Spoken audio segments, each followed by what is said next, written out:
So starting off with Shalon, because that's sort of where I left off last in the book. Right now, Shalon is still currently in, please so kindly tell me how to correctly pronounce this in the comments as you all did on the last video, Kharbraneth? That city. Text right here. I don't know how you pronounce it.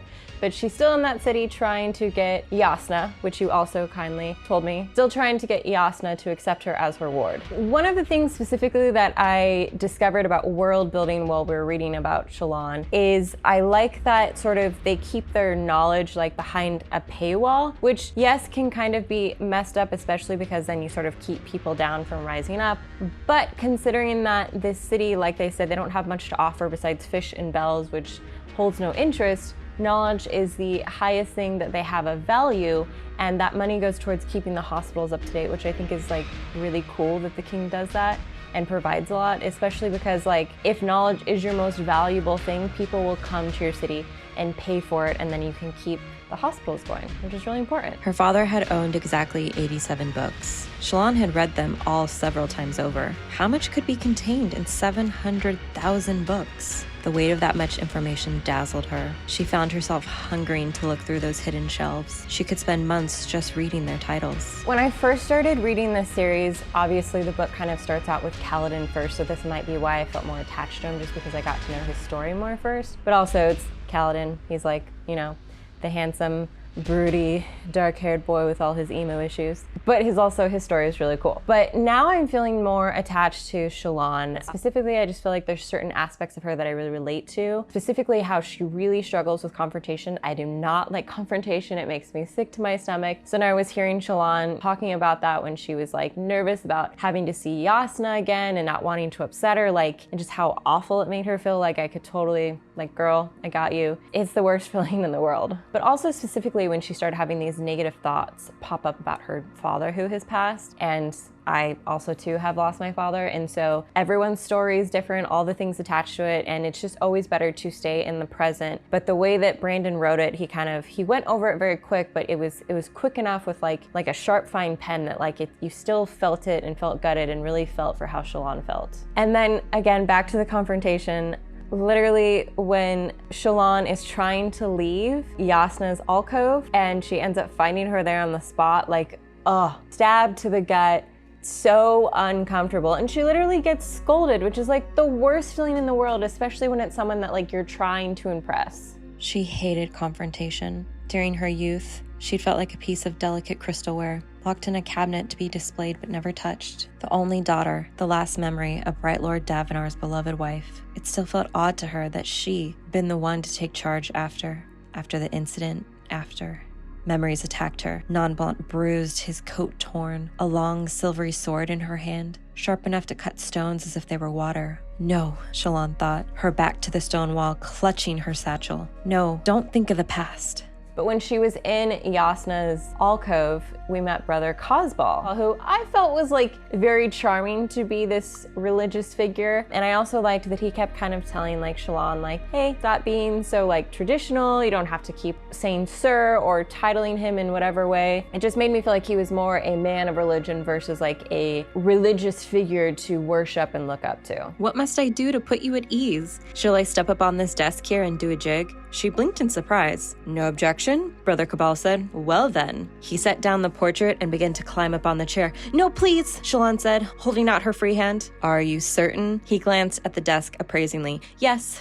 Shalon said, imagining the Ardent teetering and making a misstep, then falling off the balcony and plunging dozens of feet to the ground below. Please, I promise not to respect you any longer. And then as for what we're getting to know about Jasnah, I get that like she wants to be really hard on whoever is her ward, and she wants people to work hard and really earn it. But I think it's important this is like probably a flaw of hers, which is what Brandon's writing there, because all your characters need to have flaws. I wish that she would be a little more sympathetic and empathetic to the fact that like everyone comes from a different situation. Shalon has really worked hard with what she's been given. She's reached as far as she can, and she made sure that she was like the best of the best, but yet it's still not good enough for Jasnah. And Jasnah was raised in royalty, so she's going to get the best of the best, something that like only people in royalty can get. So holding other people to that bar, I think is really unfair. But we have Yalb. He's one of the sailors that Shalon had sailed with to get to the city. And she comes back, you know, completely defeated that Jasnah was like, yeah, you can apply for me in, you know, several years once you've upped your education, which is gonna take Shallan forever to do, let alone money-wise.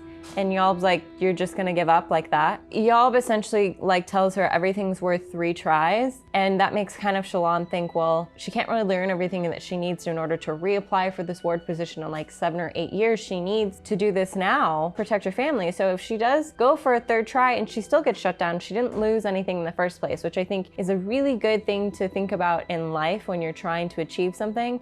And if you've already lost twice, but you have a different avenue to go about, might as well try a 3rd time. Which brings us to one of my favorite scenes so far that has happened in the book. This whole chapter specifically. So there's a lot of great things that happen, but essentially Shallan has decided she's gonna give it a 3rd shot. She's gonna go and try and buy some of these books that Jasnah has told her that she needs to know in order to be her ward. So she goes to a local bookstore, and it's Brandon is so good at being a feminist and understanding how like women are treated in the world and just like how disrespected they are. And so he has this shop owner who doesn't read, his wife reads books to him, but yet in this society, women are not typically merchants. It's actually frowned upon, so the men are merchants. So it's like he kind of like pivots back and forth at playing with giving like women the upper hand, but then like pulls them back down. But the shopkeeper like, oh, do you want to read romances? As if like that's all women read. And Shallan calls him out, and it's just, good. It's a real good burn. Now, why is a young flower like yourself bothering herself with such topics? The merchant said, easing himself down into a chair across from her. Can I interest you in a nice romantic novel? They are my specialty, you see. Young women from across the city come to me, and I always carry the best. His tone set her on edge. It was galling enough to know she was a sheltered child. Was it really necessary to remind her of it?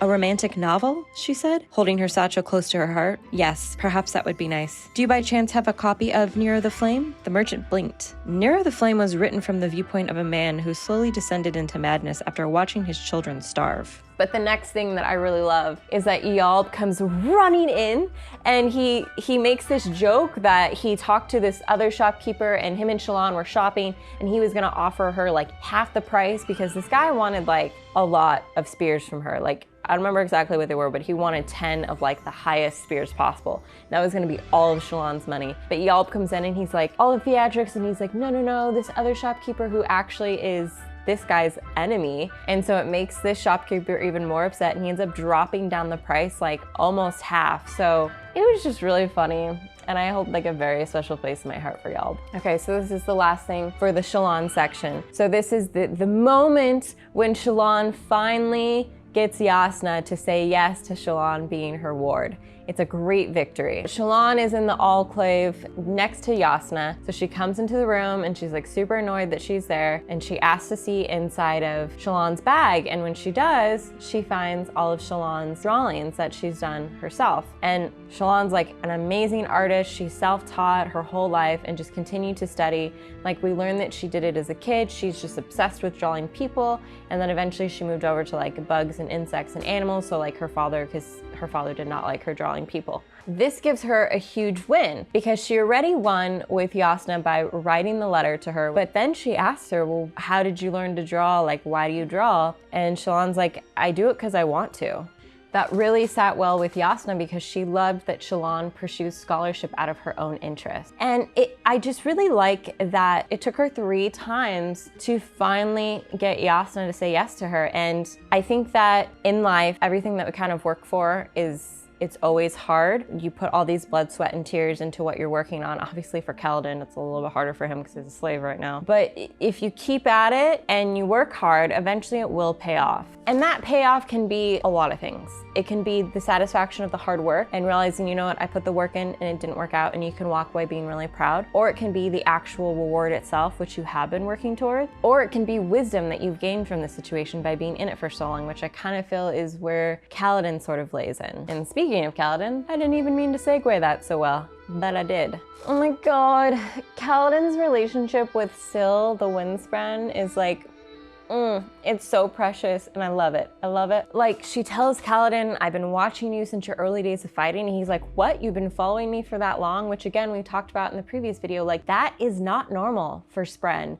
So she's been with him for a while, but now that he's like in this place of he's numb, he's choosing to try to live or break free. He's not actually trying to kill himself. Like he's just kind of stuck in this rut. And she tells him like, it pains me. Like I can't see you like this anymore. And she leaves him, which must have been a good thing because then that's when Kaladin decides, well, what's the freaking point? So he decides to take himself over to the honor chasm, which is basically like this big hole where like slaves or I guess soldiers, they just drop themselves down to die, which is really messed up and sad. But literally like the moment as Kaladin is like stepping his foot off, she flies back over and she has this leaf that Kaladin had when he was in the wagon and he wanted to poison his slave master. And she's like, last time you had this leaf, like you were different, you wanted to fight, you had hope and courage and you were a different person, and she thought it would fix him. And he laughs because it's like this, I don't know why it's making me teary-eyed, but apparently it's very emotional. He's laughing because this is a leaf that's poisonous that can kill you, and he's trying to kill himself right now, and all the irony. But she said that when she left him, she was afraid she'd never be able to find him again, but she was determined to like literally save his life, and that's what she does. It like takes him out of the moment, decides to walk back over to camp. He literally like strangles Gaz and tells him like, I'm in charge. Bridge 4 is mine now. They're my men. I'm the bridge leader, and you're gonna listen to everything I say, and I'm even gonna give you a cut of my pay in order for you to do what I want. And he's gonna try and like, I don't know, help these men, but like at least rise up, help them stay alive, and just like give them something to live for. I feel like Brandon he points out, just make a choice in life. Whether you're gonna fight to live or just choose to die, those are both choices, but sitting in between and not making a choice and just like letting things happen to you, that's not a good choice. That's not a choice. And I feel like that's kind of what he hints at, because same thing with Shallan, when she was like about to give up and just be like, well, I guess I'll just go back home and accept my fate. Yalb comes in and he's like, no, that's not what we're gonna do. You're gonna try one more time. You're still gonna fight. And so I feel like he uses these secondary characters to really push his lead characters. I have to, she said, cringing. I can't watch this anymore. I'll try to return. She looked sorrowful. Goodbye. And with that, she zipped away into the air, adopting the form of a tiny group of tumbling translucent leaves. Kaladin watched her go numb. Then he turned back to hauling the log. What else could he do?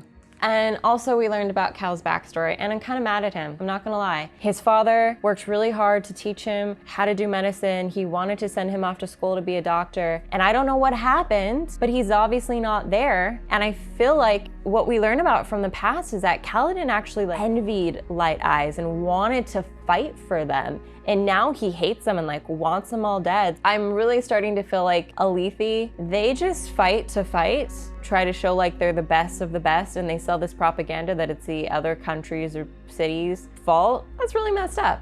It's really messed up.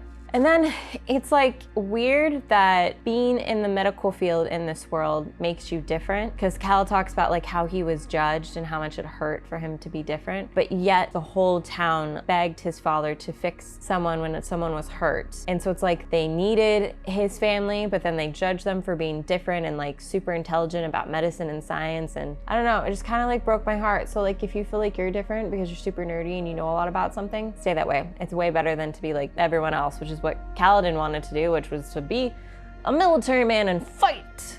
Didn't work out for him.